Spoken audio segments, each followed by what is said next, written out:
لڑکیوں کو عموماً 11-12 سال کی عمر میں حیض ماہواری شروع ہو جاتی ہے اور قدرتی طور پر 44 سے 55 سال کی عمر تک میں یہ حیض ماہواری آنا بند ہو جاتی ہے۔ سوال اب یہ ہے کہ حیض ہے کیا، حیض کیوں آتے ہیں اور ان کا دورانیہ کیا ہے، اور سب سے اہم چیز کہ آخر عورتوں کو حیض آنا ضروری ہے یا نہیں؟ کیا عورت کو حیض کا آنا کسی گناہ کی سزا ہے؟ حیض کے کچھ ضروری مسائل آج کی اس ویڈیو کا حصہ ہوں گے۔ قرآن پاک کی سورہ بقرہ کی آیت نمبر 222 میں اللہ رب العزت ارشاد فرماتا ہے، آپ سے حیض کے بارے میں سوال کرتے ہیں، کہہ دیجئے کہ وہ گندگی ہے۔ حالت حیض میں عورتوں سے الگ رہو اور جب تک وہ پاک نہ ہو جائیں ان کے قریب نہ جاؤ۔ ہاں، جب وہ پاک ہو جائیں تو ان کے پاس جاؤ جہاں سے اللہ نے تمہیں اجازت دی ہے۔ اللہ توبہ کرنے والوں کو اور پاک رہنے والوں کو پسند فرماتا ہے۔ صحیح مسلم میں حضرت انس رضی اللہ تعالیٰ عنہ سے روایت ہے، یہود میں سے جو کوئی عورت ایام سے ہو جاتی یعنی عورت کو حیض آنے لگتا تو وہ لوگ نہ صرف یہ کہ اس کے ساتھ کھاتے پیتے نہ تھے بلکہ گھروں میں سونا اور بیٹھنا تک چھوڑ دیتے تھے۔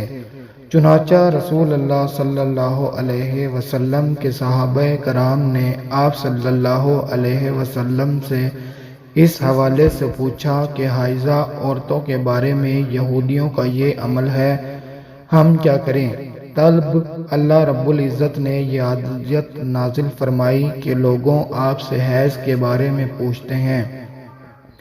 رسول اللہ صلی اللہ علیہ وسلم نے فرمایا، تم اپنی عورتوں کے ساتھ جب کہ وہ حائضہ ہوں سوائے صحبت ہم بستری کے جو چاہے کیا کرو۔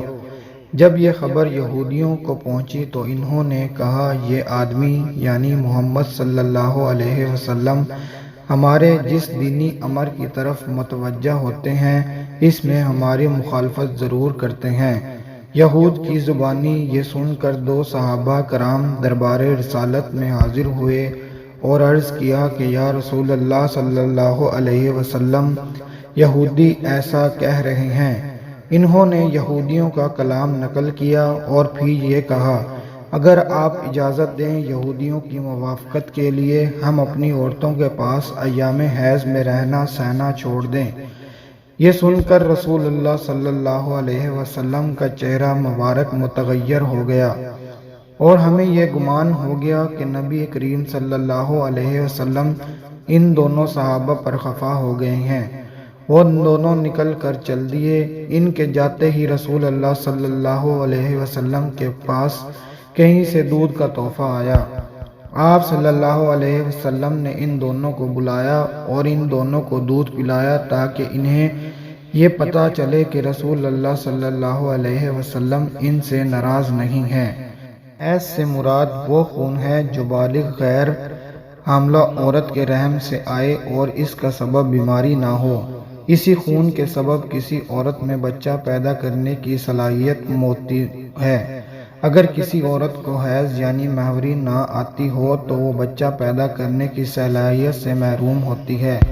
اس کی ابتدا کے حوالے سے صحیح قول یہ ہے کہ اس کی ابتدا حضرت حوا علیہ السلام سے ہوئی۔ حضرت حوا نے جب شجر ممنوعہ کا پھل کھایا تو اسی وقت سے یہ بیماری عورتوں کے ساتھ لگ گئی ہے۔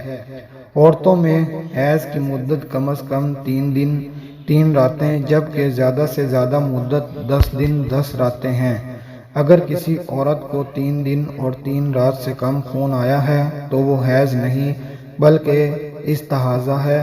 اسی طرح اگر بیماری یا کسی اور وجہ سے کسی کو 10 دن اور 10 رات سے زیادہ خون آیا تو وہ جو 10 دن سے زائد ہوگا وہ بھی استحاضہ ہے۔ استحاضہ سے مراد عورت کی شرم گاہ سے نکلنے والا وہ خون ہے، نہ کہ حیض کا خون ہے، نہ نفاس کا بلکہ کسی بیماری کی وجہ سے آتا ہے۔ حدیث کی بعض کتابوں میں روایت موجود ہیں جن میں کہا گیا کہ بنی اسرائیل کی عورتوں کو مسجدوں میں جانے اور مردوں کے ساتھ باجماعت نماز ادا کرنے کی اجازت تھی۔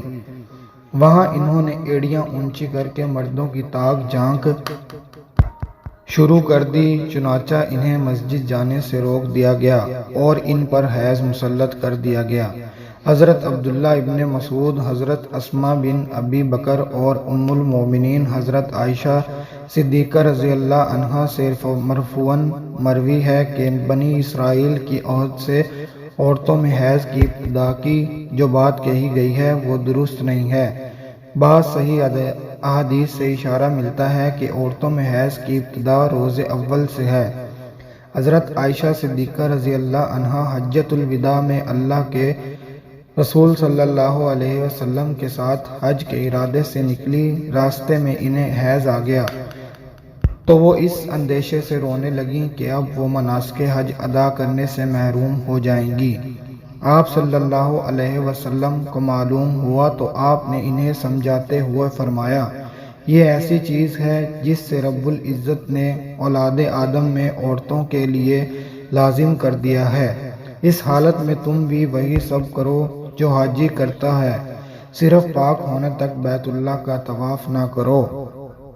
اسی طرح ایک حدیث حضرت ام سلمہ رضی اللہ تعالی عنہا سے بھی مروی ہے کہ وہ بیان کرتی ہیں کہ ایک موقع پر میں رسول اللہ صلی اللہ علیہ وسلم کے پاس تھی کہ مجھے حیض آنے لگا، میں وہاں سے اٹھ گئی، آپ صلی اللہ علیہ وسلم نے دریافت کیا تو میں نے بتایا کہ مجھے حیض آنے لگا ہے۔ آپ صلی اللہ علیہ وسلم نے فرمایا، یہ ایسی چیز ہے جسے اللہ تعالیٰ نے آدم کی بیٹیوں پر لازم کر دیا ہے۔ رسول اللہ صلی اللہ علیہ وسلم نے فرمایا، یہ وہ چیز ہے جسے اللہ تعالیٰ نے آدم کی بیٹیوں پر لازم کیا ہے۔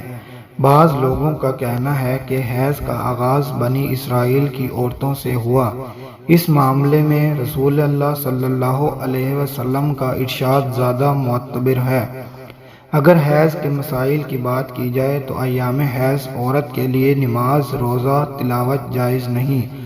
اگر ان ایام میں مسلسل خون نہیں آتا تو بھی یہ ایام ان کی عادت کے مطابق حیض میں شمار ہوں گے۔